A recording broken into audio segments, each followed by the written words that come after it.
নারী পুরুষের শাসনে তুমি রাগান্বিত হও, কিন্তু একটা পুরুষ যে কেন তোমাকে শাসন করে সেটা হয় তুমি এই গল্পটা শুনলে বুঝতে পারবা। গত কয়েকদিন আগে আমি আর আমার এক বড় ভাই এই বাজারটা দিয়ে যাচ্ছিলাম। যখন আমরা বাজারে প্রবেশ করি হঠাৎ করে বড় ভাই চুপ হয়ে যায়।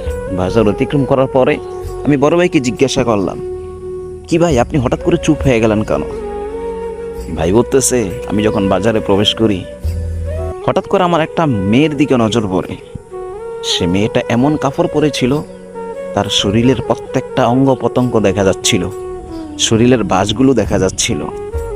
তারপর আমার নজরটা খারাপ হয়ে যায়। বাজারের মধ্যে যতগুলো মহিলা ছিল প্রত্যেকটা মহিলার দিকে আমি তাকাইছি, কে কি পোশাক পরলো, কে কিভাবে পোশাক পরলো, কার শরীরে কতগুলো বাজ, কার বুকটা কতটুকু উঁচু, কে কোন স্টাইলে হাঁটে, প্রতিটা মেয়ের দিকে আমি তাকাইছি।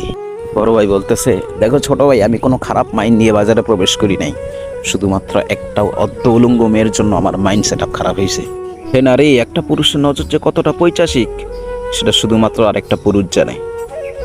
একটা পুরুষ দুনিয়ার সব কিছু সহ্য করতে পারে, কিন্তু তার প্রিয় মানুষটার দিকে কেউ কোন নজরে তাকাবে সেটা কোনো পুরুষ সহ্য করতে পারে না।